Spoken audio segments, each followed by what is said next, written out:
안녕하십니까.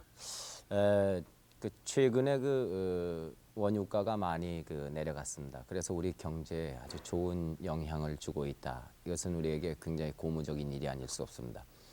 그러나 한편 아직도 일각에서는 우리나라 외채가 많기 때문에 나라 살림이 잘 돼 가겠는가, 경제 사정이 앞으로 과연 좋아질 것인가, 언제쯤 이 외채를 다 갚을 수 있을 것인가, 앞으로 더 늘지는 않겠는가, 이렇게 걱정하시는 분들이 많이 있습니다. 또 정부에서는 작년 10월부터 외채 절감 운동을 강력히 펴왔습니다.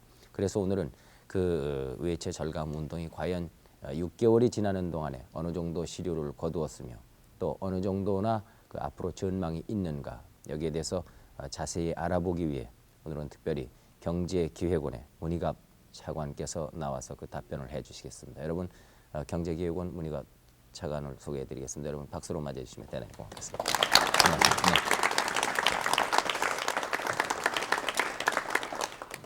제가 알기로는 굉장히 바쁘신 분으로 알고 있습니다.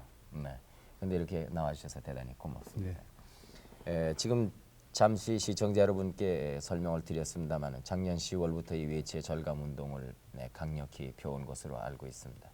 6개월이 지나는 동안에 어느 정도나 시료를 거두었고 또 어떤 면에서 잘 안 된 점이 있었는지 전반적으로 한번 평을 좀 해주시면 좋겠습니다. 예. 먼저 그 외채 절감을 하기 위한 그 운동의 기본 그 요점이라 그럴까, 그걸 먼저 개략적으로 설명을 드리면은, 첫째는 우리가 쓰고 있는 일상 그 용품이라든지 모든 물건 속에는 다 외채가 포함되어 있다 하는데 중요성이 있습니다. 예를 들면은 우리가 먹는 수돗물 속에도 27%의 외채가 들어 있고, 여러 가지 우리가 쓰는 종이라든지 심지어 쌀, 물까지도 전부 외채가 들어 있습니다. 그래서 우리가 이것을 근검 전략해서 덜 쓰게 되면은 거기에 들어가 있는 외채를 조달하기 위한 우리 외채가 줄어든다. 그러니까 먼저 우리가 근검 전략을 하게 되는 것이 외채 절감 운동의 첫째 요점이고, 둘째는 또 우리가 물건을 생산해서 해외에 수출해서 많은 외화를 벌어들여야 되는데, 이걸 물건을 만들기 위해서 많은 원재료, 자본재 같은 걸 외국에서 수입했습니다. 이걸 외국에서 수입하지 말고 우리가 생산하게 되면은 그만큼 또 외채가 줄어드는 겁니다. 세 번째로는 우리가 성장을 하고 우리가 경제를 발전시키려면 투자를 해야 되는데, 투자 재원이 모자라서 외국으로부터 우리가 외채를 빌려오는데, 같은 돈이라도 우리가 낭비하는 쪽보다는 생산적이고 효율적으로 쓰게 되면은 그만큼 외채를 덜 쓰기 때문에 우리가 효율적인 투자를 하자 하는 것이 이제 이 세 가지가 외채 절감의 아주 중요한 요점입니다. 이것을 작년 10월부터, 과거에도 우리가 추진해 왔지만은 작년 10월부터는 좀 본격적으로 우리가 추진을 했습니다. 그 결과 상당한 그 효과는 있었습니다만은 아직도 우리 사회 구석구석에는 이 허례 허식이라든지 또는 이 유흥업이 아직까지도 번창하고 있는 그런 면이 있습니다. 그래서 금년에 들어와서 아까 사회자께서도 말씀하신 대로 국내외 경제 여건이 다소 나아졌다 해서 조금 들떠는 그런 기분이 있습니다. 그래서 이럴 때일수록 우리가 이 외채 절감 대책은 더 강력히 추진해야 되겠다 하는 것이 정부의 방침입니다. 그 제5공화국에 이제 들어서면서요, 그 외채가 2배 이상 늘었습니다. 그런데 그 늘은 근본적인 원인이 유가의 향상이라든가 아니면은 국제적인 금리의 그 고금리라든가 이런 것 때문에 우리나라 외채가 늘었다고 말씀들을 해왔습니다. 그렇다면은 금년 들어서 유가가 많이 하락을 했으니까 금리도 하락을 하고요. 그러면은 앞으로는 그런 외채가 점점 줄어들 수 있다는 얘기입니까? 예, 그 지금 사회자께서 말씀하신 대로 정확한 숫자를 가지고 말씀드리면은 79년에 우리가 그 외채 잔액이 203억 불이었습니다. 그것이 83년 말에 와서는 404억 불로 결국은 201억 불이 늘어났습니다. 약 2배로 늘어났는데, 여기에 대해서 이 국민들이 잘못 이해하는 분들이 상당히 많습니다. 그 이유를 분명히 말씀드리면은 79년에는 원유 한 바렐에 19불 했습니다. 그것이 83년에는 29불 90센트, 약 30불 수준으로 올라갔기 때문에 그 원유값이 오른 것만큼 우리가 외채를 더 빌려와서 원유를 사와야 되기 때문에 거기에 더 들어가는 이제 외채 더 늘어난 것이 144억 불입니다. 그리고 이제 그 2차 오일 그 석유 파동에 의해 가지고 국제 금융 시장이 경색화되니까 국제 이 금리가 79년에 8% 정도 하던 것이 83년에는 10 내지 11%로 올라갔습니다. 여기에 추가로 우리가 부담한 것이 45억 불. 이제 두 개 합치면은 약 199억 불에서 200불 정도가 늘어났습니다. 다시 바꾸어 말씀드리면은 이 기간 동안에 석유값이 오르지 않았고 국제 금리가 오르지 않았더라면은 우리 외채는 79년 수준으로 유지하면서 경제 성장을 하고 우리가 고용을 늘려 나갈 수 있었다. 이렇게 말씀드릴 수 있는 겁니다. 그런데 다행스럽게도 30불선 이상으로 올라갔던 원유값이 최근에 와서는 18불 수준 이하로 지금 떨어지고 있습니다. 그래서 우리도 3월 달 또 최근에 와서 2차례에 걸쳐서 국내 원유가도 내렸습니다만은 이와 같이 국제 원유가가 18불 선으로 떨어지는 것이 연말까지 계속되면은 금년도에 이 원유값이 떨어짐으로 해서 우리가 돈을 덜 써야 되는, 즉 외채를 덜 써도 되는 것이 약 12억 불 조금 넘습니다. 한 13억 불 정도가 전략이 된다. 그럼 이만큼 우리는 외채가 줄어들든지 덜 써도 되는 겁니다. 그렇지만 이제 여기에 곁들여서 우리가 일본의 엔화 값이 올라감으로 해서 수입 물가가 또 올라갑니다. 그래서 수입 쪽에 또 한 3억 불 정도가 더 서여지기 때문에 또 그리고 기름값이 떨어짐으로 해서 이 산유국인 중동의 건설 경기가 다소 줄어들고 이래서 그쪽에 송금되어 오는 돈이 약 지금 계산으로 한 4억 불 정도가 줄어들 것으로 보고 있습니다. 그래서 줄어드는 거하고 전략되는 거하고 서로 상쇄했을 때 1년 동안에 정부로서는 한 9억 불 정도가 원유가가 떨어짐으로 해서 외화가 전략이 될 것이다. 그만큼 우리가 외채를 줄이거나 덜 써도 된다. 이런 전망이 보입니다. 그래서 이 지금 현재 사회에서 삼저다. 정말 말하자면은 원유가가 떨어지고 엔화 상승에 따라서 국제 딴 미국이라든지 이런 통화가 가치가 떨어지고 또 국제 금리가 떨어짐으로 해서 우리 경제에 주는 효과가 상당히 크다. 이렇게 지금 보고 있습니다. 그래서 이러한 그 호기계가 왔을 때 우리가 이러한 외채 절감을 위해서 앞에서 말씀드린 그런 세 가지 분야에 대해서 국민과 정부가 단합해서 노력하면은 우리 외채는 상당히 빠른 시일 내에 빨리 줄어들어서 외채는 더 늘어나지 않을 것이다. 다시 말씀드리면은 우리가 총 외채는 다소 늘어나지만은 순외채는 금년을 고비로 해서 내년부터는 줄어드는 그런 모습을 보일 것이다. 이렇게 지금 전망을 하고 있습니다. 오늘 이 자리에 그 문차관께서 나오실 적에 아주 그 허심탄회하게 시청자 여러분들과 여러분들이 궁금하게 생각하시는 점을 전부 답변을 해주실 것을 약속을 하고 이 자리에 나오셨습니다. 그래서 여러분의 그 궁금한 점에 대한 질문을 받겠습니다. 어느 분이 먼저 질문하실까요? 솔직하게 말씀해서 궁금한 것을 물어보십시오. 요즘 그 일부 부유층에서는 외제라든가 그 허례허식에 불과한 그 사치성 소비재를 많이 수입해서 쓴다고 들었습니다. 이런 현상은 외채 절감 측면에서뿐 아니라 국민 상호 간의 의화감을 조장한 데는 측면에서 많은 문제가 있다고 생각하는데 그런 사치성 그 물건을 수입을 억제해 주실 수는 없는지요? 우리나라는 현재 그 상품 수출만 한 300억 불 지금 하고 있고 또 수입도 이제 그 정도로 우리가 하고 있습니다. 그리고 이제 그게 무역 이외라 그래가지고 우리가 건설 수출을 해가 돈을 벌이들인다든지 해외 여행객이 와가지고 우리한테 이제 외화를 쓰고 간다든지 해서 상품 수출 이외에 또 벌이들이는 게 많습니다. 이거 두 개를 합쳐가지고 수입 수출하는 걸 합치면은 한 750억 불 정도를 우리가 대외하고 거래를 합니다. 우리가 하루에 1,000억씩 외국에 수출하고 외국 물건을 삽니다. 그러니까 다 합치면 2천억 원이죠. 그러니까 우리는 외국하고 굉장한 거래를 하고 있는 겁니다. 또 우리의 그 주방 용구라든지 이런 것이 우리가 지금 잘 만들어 가지고 외국에다가 수억 불씩 수출합니다. 우리가 이렇게 남의 나라에 수출을 하고 또 그에 의해서 경제 성장을 하고 고용을 늘리면서 남의 나라 물건은 전혀 안 산다 하는 건 있을 수가 없는 겁니다. 그래서 우리는 이러한 그 대외 거래 또는 대외 개방을 넓혀 나가야만 우리 경제가 성장한다 하는 것은 우리가 상식적으로 이해를 할 수 있습니다. 그런데 단 국내에서 생산이 가능하고 또 아주 사치 소비적인 이런 거는 될 수 있으면 우리 분수에 맞게끔 우리 국민 스스로가 좀 덜 쓰고 덜 사용하자 하는데 이제 이 외채 절감 대책의 이유가 있는 거지 무조건 하고 외국으로부터 상품을 수입하는 걸 막자 하는 거하고는 좀 틀리는 겁니다. 그걸 막으면 우리 물건도 못 판다 하는 거하고 연결이 되는 겁니다. 그래서 정부는 이제 지난해 10월부터 될 수 있으면 사치성 소비재를 좀 덜 쓰기 운동을 국민 스스로 좀 하자. 이래가 그걸 범국민적으로 추진을 했습니다.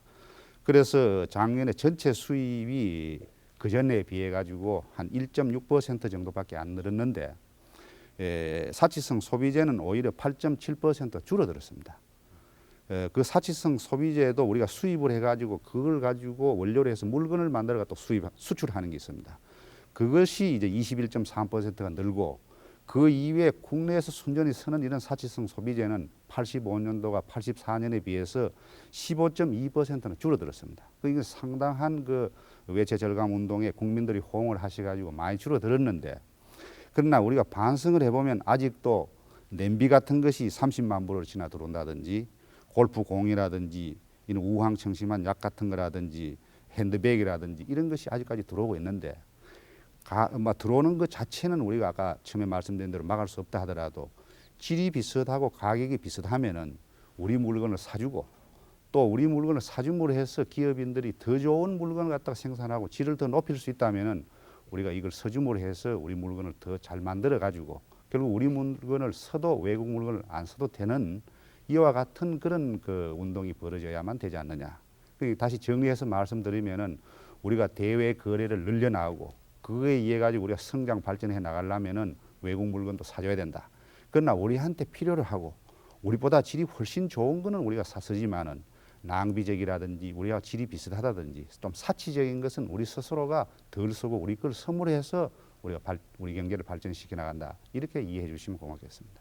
자, 어느 분이 또 궁금하신 점이 없으셨습니까? 평소에 이런 것을 좀 그 정부 당국자와 얘기를 해봤으면 좋겠다 생각하신 분들이 오늘 많이 계실 텐데 그저 지금 손 드신 분 어디 말씀해 보시죠. 저기 외채 절감을 위한 방안 중 하나로 해외 여행과 그 유학을 이제 억제하신다고 하셨는데 이는 80년대 초에 그 우리가 폈던 그 개방화 시책과 하나의 정부 정책의 일관성의 결여라고 생각되는데 이 점에 대해서 말씀해 주셨습니다. 네. 우리 같이 대외 의존적이고 이러한 그 대외 지향적인 이런 정말 말하자면 외국하고 거래를 많이 해가지고 거기에 의해서 우리가 성장 발전해 나가는 이러한 나라는 외국의 좋은 문물이라든지 외국의 좋은 기술을 빨리 습득을 해야만 외국하고 경쟁에 이길 수 있는 겁니다. 그런 시각에서 우리가 80년부터 이 대외 여행 같은 거, 유학 같은 걸 완전히 개방을 했습니다. 했는데 지금 말씀드린 대로 해외에 좋은 문물이라든지 해외에 좋은 교육이나 기술을 배우는 이러한 유학이 많이 늘어나줘야 되는데 그런 것도 많이 늘어났습니다만은 거기에 편성해가지고 아주 낭비적이고 사치적인 여행이나 유학이 상당히 많이 늘어났습니다.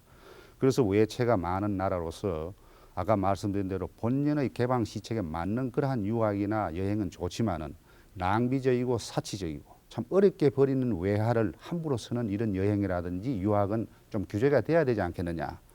이것도 국민 스스로 그 자각에 의해서 줄여줘야 되겠습니다만은 그런 거를 우리가 정부가 유도하기 위해서 해외 유학 나가는 사람은 요즘 그 토플 시험이라고 있습니다만은 그걸 한 500점 이상 정도를 맞는다든지 또는 우리나라 여러 가지 그 역사라든지 이런 걸 좀 이해를 해서 그걸 바탕으로 해서 외국 가서 공부를 할 수 있으려면은 적어도 대학에 한 1학년 정도를 수료하는 이런 식으로 자격을 어느 정도 규제함으로 해서 우리 해외 개방이라든지 여행에 대해서 효율을 높이자.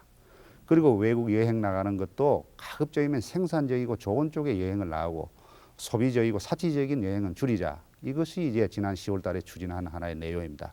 그래서 금년 1월부터 이것이 구체적으로 시행이 돼 가지고 숫자를 말씀드리면 해외 유학도 작년 1, 2월에 비해서 금년 1, 2월에 한 4분의 1로 줄어들었습니다. 그러니까 아주 질이 좋고 아주 그 장려돼야 되는 이런 유학이 많이 늘어나고 사치적이고 낭비적인 유학은 줄어들었다 이렇게 보시면 되고 이 단체 관광도 보면은 지난 1, 2월에 비해서 금년 1, 2월이 약 3, 400만 불 정도 절약되고 인원수도 상당히 한 2, 3천 명 정도가 줄어드는 이런 식의 효과를 지금 얻고 있습니다. 네. 또 딴 분 없을까요? 계속해서 지금 그 뒷분. 외채 절감에 대해서 말씀드리겠는데요. 네. 공휴일이나 이러한 일에 고속도로 통일을 100% 인상을 했는데 이 정책에 효과가 있다고 보십니까?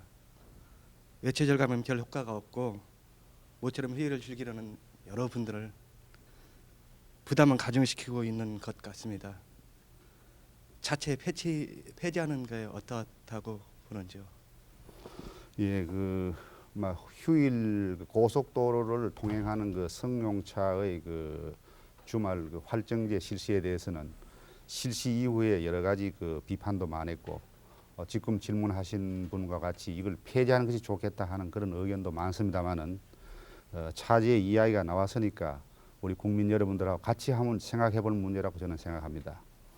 예, 이러한 그 휴일에 그 승용차의 고속도로 통행료를 그 일요일에 한해서 2배로 올린 것은 물론 그 기름이 한 방울 나지 않는 우리나라의 유류 전략을 한다는 그런 취지도 있지만은 자동차를 가진 분들이 주말에 예를 들어서 한 달에 2번 놀러 갈 거를 한 번 정도 놀러 감으로 해서 사회의 이러한 그 분수에 맞는 근금 전략 그 정신을 자동차를 가진 계층부터 자숙을 하는 것이 좋지 않겠느냐 하는 이런 정신적인 취지가 여기에 많이 숨어 있다 하는 것을 국민들이 좀 이해를 해 주시는 게 좋겠습니다. 예를 들어서 주말에 고속도로를 여러 가지 막 놀기 위해서 주말에 볼일 보는 사람은 막 극히 예외적일 것입니다만은 골프를 치러 간다든지 또는 야외에 놀러 갈 경우에 고속도로 주변에는 공장에서 일하는 사람들도 많고 주말이지만은 또 농부들도 덜해서 일을 하고 있습니다.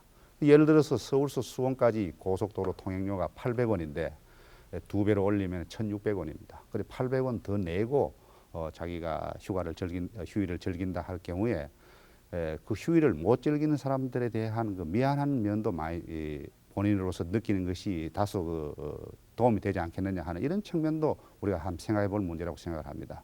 그래서 구체적으로 우리가 작년 10월부터 시행을 했는데 3월 말까지 결산을 해보면은 고속도로 통행 차량 대수는 그 전해 같은 기간에 비해서 8.5%가 줄어들었습니다. 그런데 그 기간 동안에 차량 대수는 얼마나 늘어났느냐? 약 21.5%가 늘어났습니다. 이걸 합치면은 차량 대수 늘어난 것을 감안하면은 지난 같은 기간보다도 고속도로 승용차, 자가용차의 통행량이 약 30% 줄어들었다는 겁니다.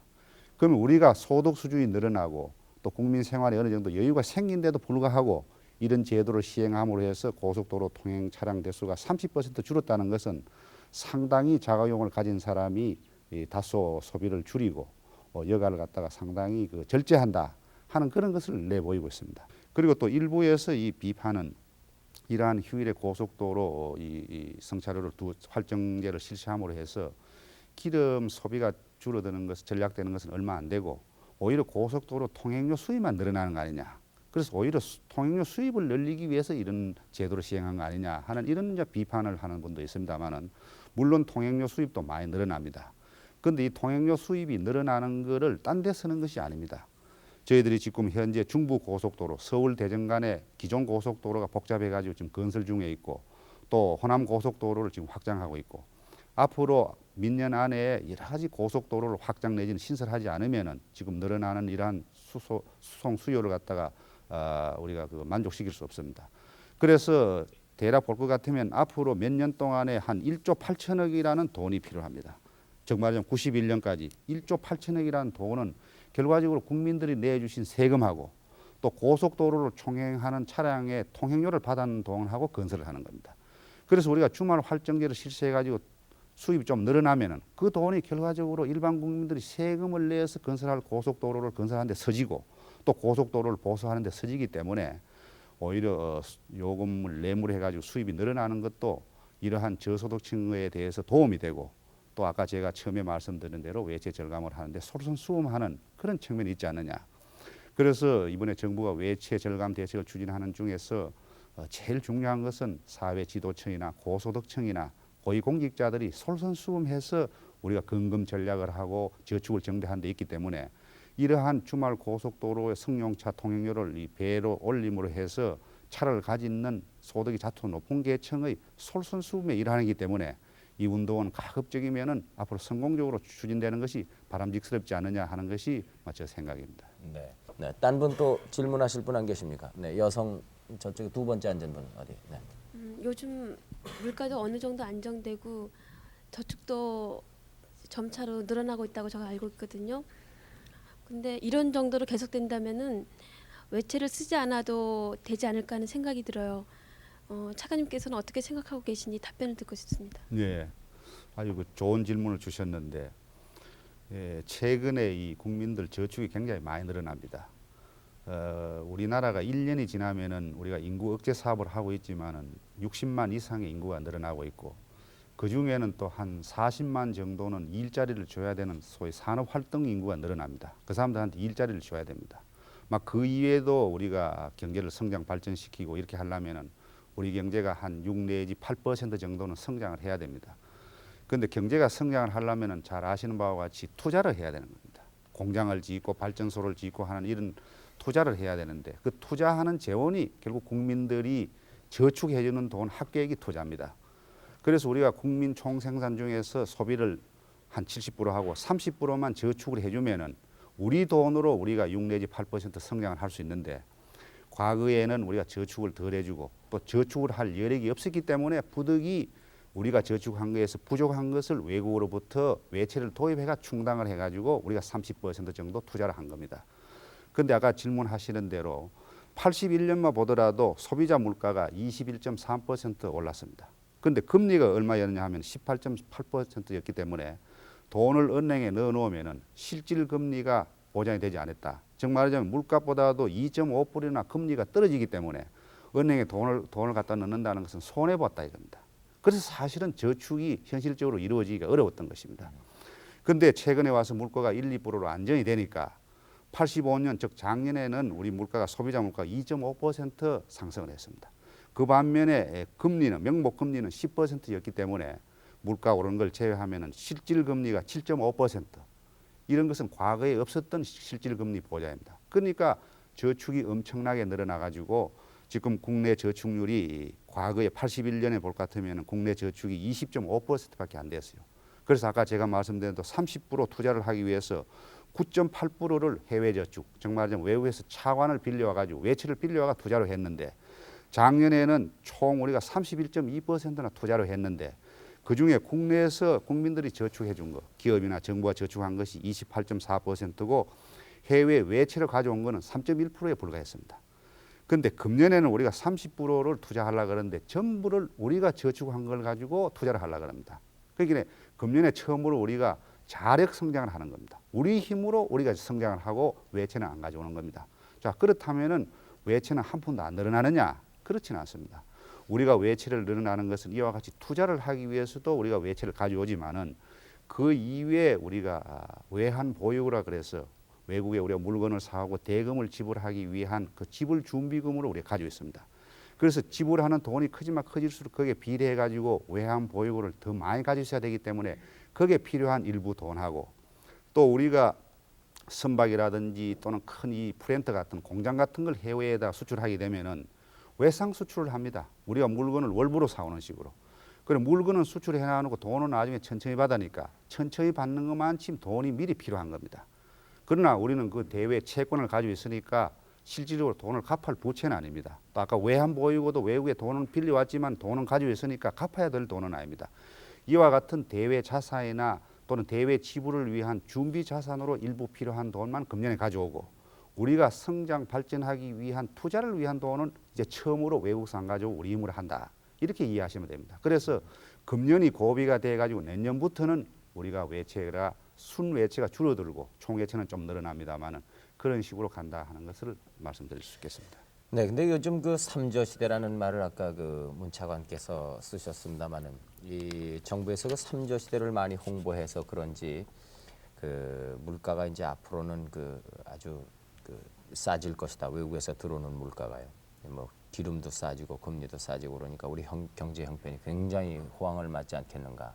미리 즐거워한다든가 좀 그 들떠 있는 분위기 같은 것을 느낄 수 있습니다.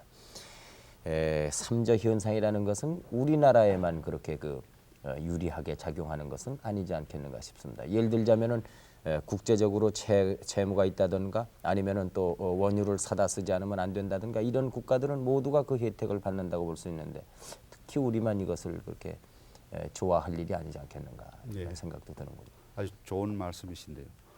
이 국제 원유가가 떨어진다든지 또는 엔화 상승에 따라서 이제 미국 달러 값이 떨어진다든지 국제 금리가 떨어지는 이러한 그 삼저라는 호기회가 우리한테만 있는 것처럼 일부 국민들은 지금 생각을 하고 좋아하고 있는데 사실 사회자께서 말씀하신 대로 이거는 기름이 생산되지 않는 세계 각국이 다 똑같은 그런 영향을 받는 겁니다. 그러나 이걸 잘 분석을 해보면은 딴 나라보다도 우리가 받는 효과가 더 크기는 큽니다. 예를 들면 대만하고 우리하고 비교하면은 우리는 지난해 55억 불의 그 기름을 수입을 했습니다. 근데 대만은 30억 불 정도 수입했기 때문에 수입량이 대만보다도 30억 불 이상 많기 때문에 기름값이 떨어져서 우리가 외화를 전략할 수 있는 건 대만보다 월등히 크다. 그런 면에서 우리 대만보다 유리하고 또 이제 대만이나 일본 같은 나라는 이 외채가 거의 없거나 적은 나라들입니다. 그래서 외채에 대한 이자 지불이 적습니다. 우리는 468억 불 작년 말 현재 있기 때문에 1년 동안에 이 외채에 대한 금리만 40억 불 우리가 지불해야 되는데 국제 금리가 떨어지니까 우리한테는 월등히 유리하다. 부담이 줄어든다. 그다음에 일본 엔화가 상승이 되고 달러화가 떨어지면은 일본 상품보다 우리나라 상품이 경쟁률이 높아져가 값이 싸져가지고 일본이 수출하는 미국이라든지 유럽 시장에서 우리가 물건을 더 많이 팔 수 있다 하는 것도 이제 우리가 일본보다는 유리한 입장에 있다. 이런 측면에서 보면은 다 좋은 영향이 있지만은 유독 우리한테는 보다 더 큰 영향이 있다. 근데 문제는 이와 같은 호기회를 가만히 있어도 우리한테 좋은 것이 아니라 우리가 노력하는 것에 따라서 이 효과는 얼마든지 커질 수 있고 또 우리가 잘못하면은 과거 77, 78년에도 이런 기회가 있었습니다.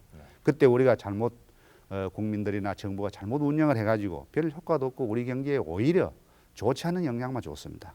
그래서 우리가 기름값이 떨어지고 국제금리가 떨어지고 엔화 상승에 의해 가지고 우리가 수출을 많이 해서 버려들이는 즉 여유가 생기는 이 돈을 우리가 써버리고 낭비하면 아무 효과가 없고 이 돈을 우리가 기술 개발 쪽, 품질 향상 쪽 또는 국산 개발하는 쪽 또는 새로 앞으로 유가가 오르는 걸 대비하기 위한 쪽에 돈을 쓴다든지 또는 농촌이라든지 저소득층을 위해서 쓴다든지 이렇게 우리가 효율적으로 이러한 그 여유를 갖다 섬으로 해서 우리 경제가 새로 도약할 수 있고 발전할 수 있는 이 기반을 만들고 체질을 강화시킬 수 있다는 데 중요성이 있습니다. 딴 분 네, 말씀해 보시죠. 우리가 그 근본적으로 외채 절감을 하기 위해서는 그 생산재의 경우에 있어서요 기계나 부품 같은 것을 국산화해서 이렇게 수입을 적게 해야 된다고 생각합니다. 그런데 최근 들어서 그 기계화 같은 것을 일본에서 많이 수입함에 따라서 우리의 경제가 그 일본에 예속화되어 가고 있지 않나는 얘기가 많이 나돌고 있는데 이 점에 대해서 그러니까 심각하게 생각을 해보셨는지요? 예, 아주 심각하게 생각을 하고 있습니다.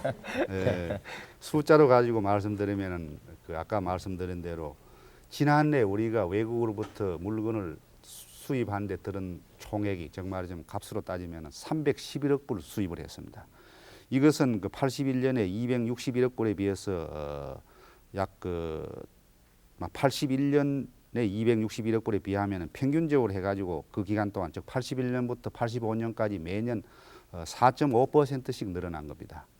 그런데 그 중에 자본재, 지금 말씀하신 부품, 기계류, 소재라든지 이런 자본재 수입은 이 같은 기간 이보다 2배가 넘는 9.6%가 늘어난 겁니다.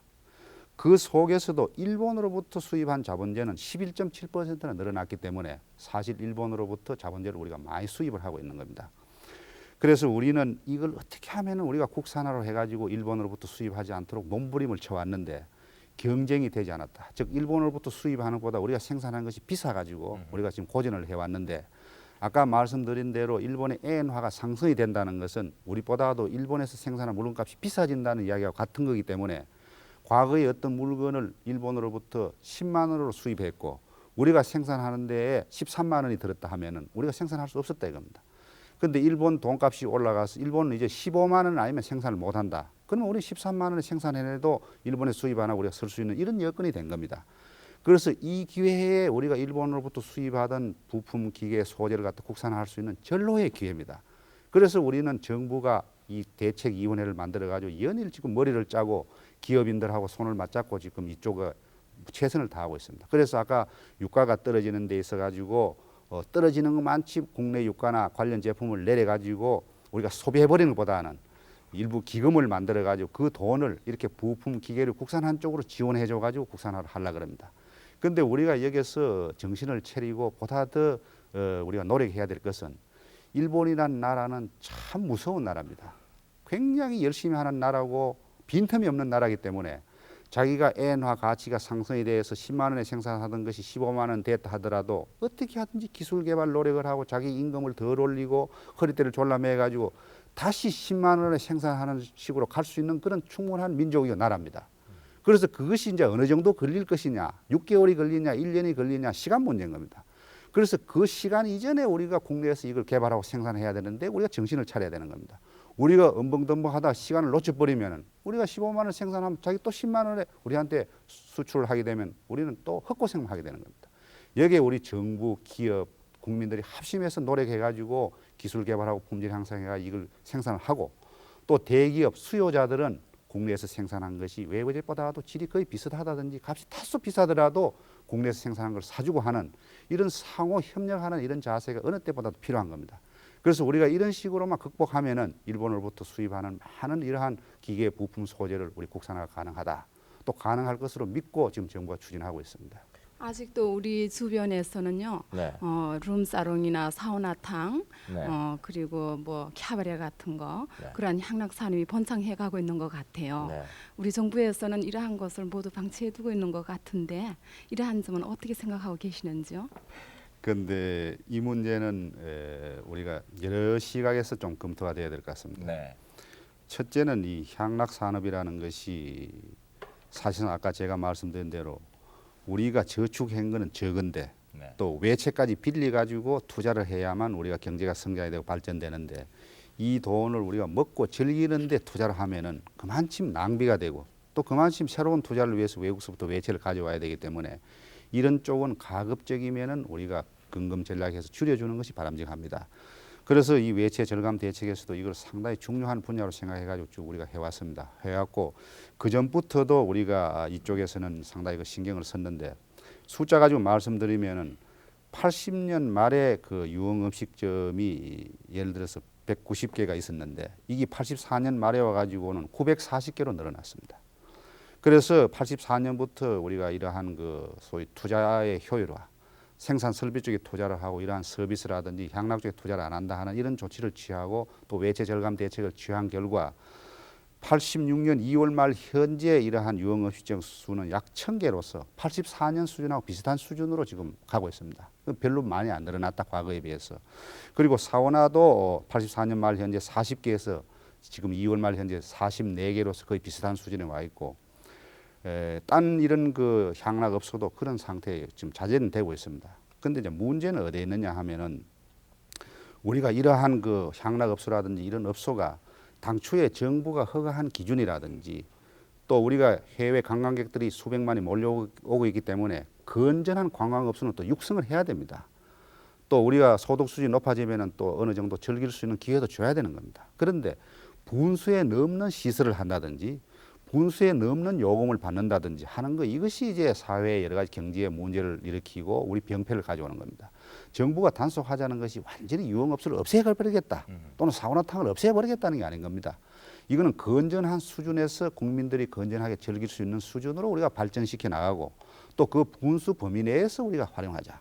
그래서 이 운동은 서서히 지금 정착화되어 가고 있고 상당히 그 앞으로는 좋아질 것이다 이렇게 보고 있습니다. 그래서 최근에 와서 정부가 조치를 취한 것은 유흥업에 대한 소득 표준율을 상당히 상향 조정을 해요. 즉 세금을 더 많이 내도록 하고 그 다음에는 이 탈법 영업이라든지 불법 영업하는 사람들에 대해서 처벌 기준을 강화시키는 이런의 그 시책을 만들어가 추진하고 있기 때문에 앞으로 상당히 좋아질 것으로 전망이 됩니다. 네. 또 딴 분 없으실까요? 네. 최근 보도를 보면은요. 솔선수범해야 될 고위 공직자나 아니면 사회 지도층 인사들이 너무 지나친 사치와 허례허식 때문에 국민들의 위화감을 조성하고 있다고 합니다. 그러니까 이런 일은 빨리 없어져야 되는데 정부에서는 어떤 대책을 강구하고 계시는지요? 예, 사실은 그렇습니다. 우리나라는 그 사회 지도층이라든지 또는 일부 그 생활 수준 소득이 높은 계층이라든지 또는 일부 고위공직자라든지 이런 사람들이 좀 솔선수범을 하고 또 사회 여러 가지 그 좋지 않는 면을 좀 계도해가지고 좀 밝게 사회가 발전될 수 있도록 해주는 이런 것이 상당히 아쉽습니다.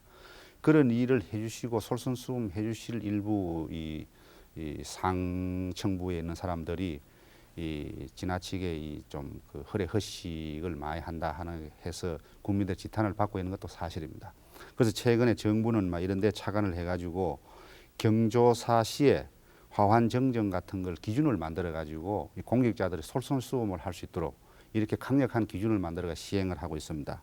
그리고 이 화혼수 같은 것은 한국여성개발원이 주관이 돼 가지고 이 혼례 간소화 지침을 현재 마련 중에 있습니다. 그래서 이것도 아까 제가 말씀드린 대로 정부의 어떤 법규라든지 규제를 가지고 단속하는 데는 한계가 있기 때문에 국민 스스로가 이제 선진국 모양으로 우리 스스로 분수를 알아가지고 그게 맞게끔 혼수 같은 것도 좀 수수하게 해가지고 남이 보더라도 좀 이해가 가는 이런 식으로 해야지 너무 지나치게 하게 되면은 사실상 국민들 서로 갈등이 생기고 위화감이 생기는 겁니다.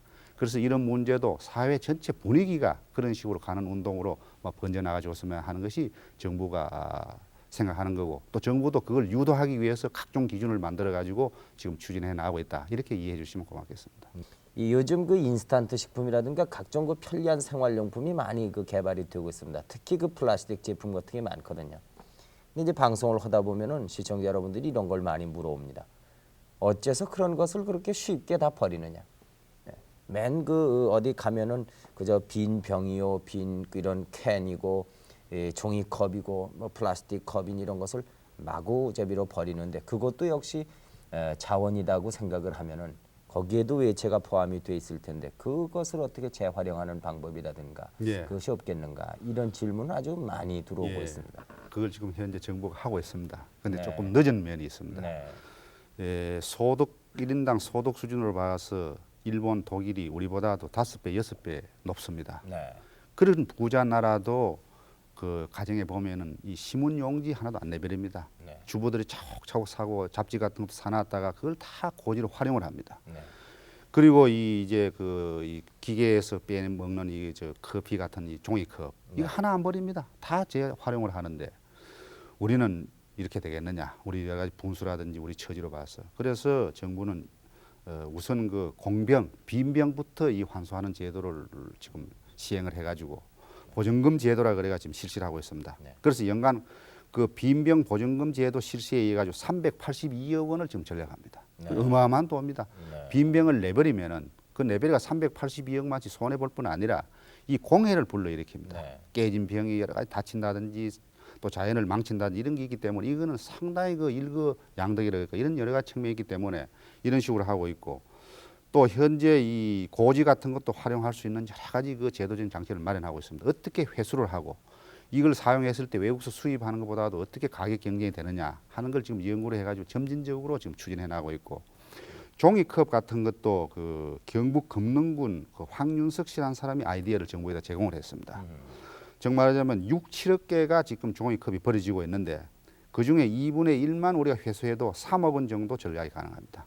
이 황윤석 씨라는 사람은 버려지는 종이컵을 회수를 해가지고 시골에 가면은 이 모종이라 그래서 묘목 같은 이런 거를 그 할 때 종이컵에 흙을 넣어가지고 이 묘종을 심는 겁니다.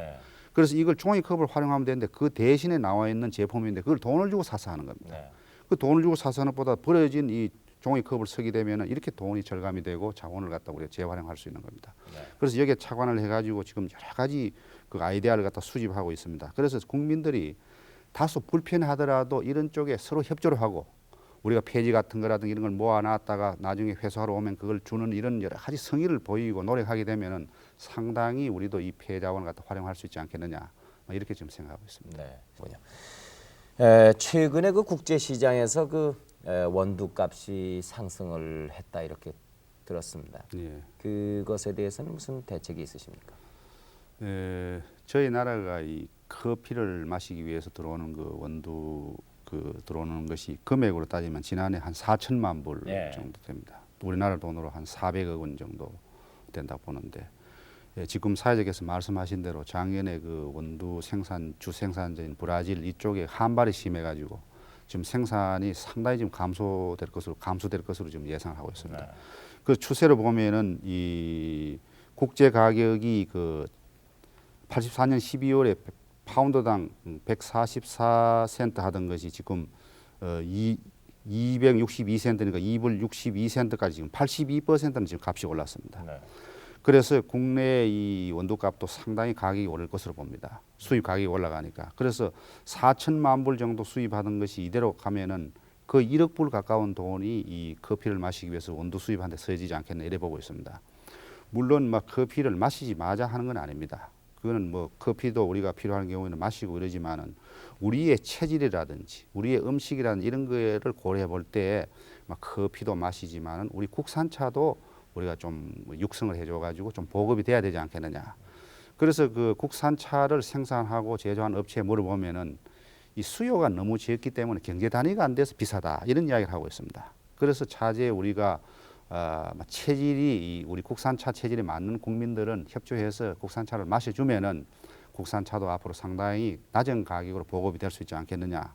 그리고 정부에서는 이 다원 차를 심는 이 다원 조성을 위해 가지고 중장기 계획을 지금 재검토하고 있고 또 농업 개발 자금이라든지 수매 작업을 이런 쪽으로 우리가 지금 그 공급을 하려고 그러고 있고 또 다방이라든지 다 판매업소에는 이 7가지 이상의 국산차를 그 공급하도록 이렇게 지금 그 유도를 해나가고 있습니다. 네. 이런 식으로 보면 국산차도 앞으로 많이 보급되지 않겠느냐 이렇게 생각이 됩니다. 네.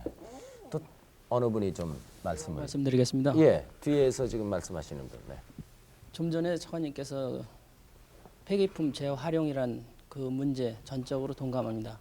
그러나 외채를 줄이려면은 부실 기업을 정리한다거나 일부 부유층에 해외 도피를 단속하는 것이 보다 더 효과적이며 시급하다고 봅니다. 그런데 종이컵 재활용 등 너무 사소한 문제에만 매달리고 있는 것은 아닙니까? 대체로 큰 문제는 방관하는 것 같고 작은 문제에만 매달리는 것 같습니다. 보다 더 근본적인 정책이 필요하지 않을까요? 예. 오늘 아주 곤욕을 치르십니다. 그 아주 좋은 시각에서 보아주셨는데 네. 사실은 뭐 외화 도피라든지 또는 기업 체질 강화라든지 이런 쪽에 또는 뭐 우리가 이 외국에서 수입하는 걸 수입 대체 국산화한다든지 이런 것이 상당히 큰 겁니다. 금액으로 보든지 이런 걸 봐 크지만은 우리가 간과해서 안 되는 것은 그거는 그런 쪽으로 아무리 우리가 치중을 해가 외화 유출을 하지 마라 규제 단속하고 또 수입 대체를 하고 이렇게 하더라도 그거를 하는 근본적인 정신에 저는 달려 있다고 봅니다. 의식이 우리가 그런 식으로 가야 되는 겁니다. 만약에 의식은 자꾸 외화를 도피해야 되겠다, 외제를 써야 되겠다는 이 의식이 살아 있는데 정부가 규제나 법으로 단속하게 되면 일시에 끝나버리는 겁니다. 그 단속이라든지 그 규제는. 그래서 정부가 이번에 외채 절감 대책을 추진하는 것은 그러한 물량적이고 큰 사업 이런 것도 하지만은 우리의 근본적인 국민 정신과 국민 의식을 우리가 가급적이면 국산을 쓰고 근금 전략하고 저축을 늘리고 하는 이런 쪽으로 확산시켜 나가자 하는데 이 외채 가야 되는 겁니다. 만약에 의식은 자꾸 외화를 도피해야 되겠다, 외제를 써야 되겠다는 이 의식이 살아 있는데 정부가 규제나 법으로 단속하게 되면 일시에 끝나버리는 겁니다. 그 단속이라든지 그 규제는. 그래서 정부가 이번에 외채 절감 대책을 추진하는 것은 그러한 물량적이고 큰 사업 이런 것도 하지만은 우리의 근본적인 국민 정신과 국민 의식을 우리가 가급적이면 국산을 쓰고 근금 전략하고 저축을 늘리고 하는 이런 쪽으로 확산시켜 나가자 하는데 이 외채 절감 대책의 기본 목표가 있다. 그래서 그걸 하려면은 소득이 높은 부유층이라든지 또는 지식이 많은 지도층이라든지 고위공직자들 이런 사람들이 솔선해서 그렇게 나오고 계도로 해야만 모든 국민이 따라오지 않겠느냐. 그래서 우리가 아주 적은 이 폐지를 활용하는 문제라든지 여러 가지 호화혼수 문제라든지 해외 유학 문제라든지 이런 것부터 우리가 정신적으로 점점 우리가 깨우치고 고쳐 나가야만 큰 것도 우리가 전략할 수 있지. 큰 거를 전략하고 정신적으로 그냥 두게 되면 아까 말씀드린 대로 일회성에 불과해버리다. 그래서 그런 면에 좀 참작을 해가지고 정부가 추진하고 있는 이러한 외채 절감 대책의 기본 정신을 좀 이해를 해주시면 고맙겠습니다. 근데 그 가만히 보면요. 멀쩡하게 도로를 깔아놓고 뭐 요즘 그것이 많이 줄었습니다. 제가 보기에 줄은 것 같아요. 그래도 아직도 무슨 얼마 되지도 않은 새로 깔은 아스팔트를 다 뜯고 무슨 상수도 공사를 한다. 또 하수도 공사한다. 전화 무슨 선을 묻어야 한다. 이제 이런 일이 있는데 그것은 그 각 부처 간에 그 서로 협조가 안 돼서 그런 것입니까? 아니면은 그 이유가 그런 거 정도는 다 정부에서 알고 있을 것 같은데요. 왜 그런 것이 실행이 안 되는가 모르겠습니다. 예, 저는 이 기회를 통해 가지고 우선 죄송하다고 말씀드리고 네. 보다 더 계획을 잘 세우고 네. 또 협조를 보다 더 철저히 했더라면은 전혀 없을 수는 없지만 많이 줄어들었을 것이다. 네. 이렇게 말씀을 드릴 수 있습니다. 네. 또 줄이기 위해서 지금 최선을 다하고는 있습니다. 네. 그래서 변명 아닌 변명을 해드리면은 과거에는 무슨 이 전신주라든지 전기라든지 전화 시설이라든지 또는 이 무슨 딴 이 시설들이 지상에 노출돼 있어도 별 문제가 없었습니다. 네. 이제는 소득 수준이 높아지고 도시 인구가 많아지고 도시 미관도 우리 챙겨야 되는 거고 도시 국제화 되려니까 이 자꾸 지하로 이제 들어가지 않으면 안 된다. 거기에 곁들여 가지고 지금 이제 우리가 이 지하철 시설이라든지 또는 이 가스 공급을 위해서 지하에 가스를 묻는다든지 또는 뭐 지역 난방 시설을 하기 위해 가지고 또 배관을 문다 해가지고 지하를 굴착해야 될 일들이 엄청나게 많이 늘어났습니다. 그런데 이거를 시행하는 기관은 또 수십 개 기관이 하고 있습니다. 이거를 다 돈을 맞추고 시기를 맞춰가지고 해야 되는데 그것이 이미 기존 도시가 형성된 데에서 그렇게 하려니까 상당히 어렵습니다. 새로 이제 개발되는 지역 같은 데는 한 개의 관로를 만들어 가지고 큰 관로를 만들어 거기에서 이제 전화, 전신, 그다음에 무슨 수도, 그다음에 여러 가지 그 가스 이런 게 다 묻혀지는데 이미 도시가 이제 개발되가 어떤 건 묻혀져 있고 어떤 건 지상에 있으니까 그걸 넣으려니까 이제 그런 어려운 문제가 있고 그 다음에는 예를 들면은 어떤 기관에 돈이 일시에 다 구비될 수 없다는데 또 애로가 있는 겁니다. 네. 그걸 동시에 하려면 일시에 많은 돈이 드니까 그래서 돈이 이제 이 기관은 금년에 돈이 준비가 되고 저 기관은 또 같은 금년이라도 연말에 준비가 된다든지 내년에 준비가 된다든지 이런 것이 이제 여러 가지 복잡한 문제가 있어가지고 이래 됐는데 정부는 아까 말씀하신 대로 이것이 국민들한테 불편도 줄 뿐 아니라 낭비되는 요인도 크고 하기 때문에 이걸 어떻게 하든지 앞으로는 이 기본 계획을 만들고 또 조정을 잘 해가지고 이러한 그 굴착을 반복해서 하는 일이 없도록 이렇게 지금 작업을 하고 있습니다. 그래서 네. 앞으로 막 좋아질 것을 약속을 드리는데 좀 기대해 보시면 좋겠습니다. 네. 외채 절감에 대한 얘기를 하니까 좀 한 발 앞서서 더 여쭤보고 싶은 게 있습니다. 우리나라는 언제쯤이면 그 외채를 다 갚고 오히려 그 다른 나라에 좀 돈을 꽂아보는 그런 입장이 될 수 있을까요? 예. 확실하게 언제 되면 그것이 이루어진다 이렇게 딱 정확하게는 말씀드리기 어렵습니다만은 우리 외채 전망에 대해서 이제 말씀을 좀 드려보겠습니다. 근데 이 외채 전망에 대해서 이야기를 하려면은 국민들 여러분들한테 아주 이해를 해달라는 중요한 대목 하나를 말씀드리지 않을 수 없습니다. 즉 말하자면은 이 외채에 대한 개념입니다. 외채에 대한 개념은 총외채라는 게 있고 그 다음에는 순외채라는 게 있습니다. 총외채라는 것은 외국으로부터 얕든 빌리 섰는 돈의 합계액입니다. 어떤 기업은 은행으로부터 빌리 선 돈도 있지만 빌리 준 돈도 있다 이겁니다. 그러나 빌리 선 걸 다 합계했을 때 이걸 총외채입니다. 일본이 지금 채권 국가입니다만은 총외채는 얼마냐? 대외 부채는 얼마냐 하면 2,347억 불입니다. 일본의 부채가 2,347억 불이라는 걸 우리 국민들이 아셔야 됩니다. 우리가 468억 불인데 일본은 2,347억 불인 대신에 일본은 외국에 빌려줘 가지고 받을 자산이 2,720억 불을 가지고 있는 겁니다. 그래서 대외의 채권이 373억 불을 가지고 있기 때문에 외채 걱정을 안 해도 되고 채권 국가라는 겁니다. 우리는 468억 불이라는 총 외채 속에는 우리가 외화 자산으로 가지고 있는 것이 113억 불이 있습니다. 그 113억 불이라는 건 뭐냐면 아까 말씀드린 대로 외국에 결제를 하기 위해 가지고 우리가 일정한 금액을 우리가 외환 보유고로 가지고 있는 거하고 외국에 외상으로 수출해 가지고 앞으로 받을 돈하고 합계액이 113억 불입니다. 그래서 468억 불의 총 외채 중에서 우리가 외국에 갚아야 될 순외채는 작년 말 현재 355억 불입니다.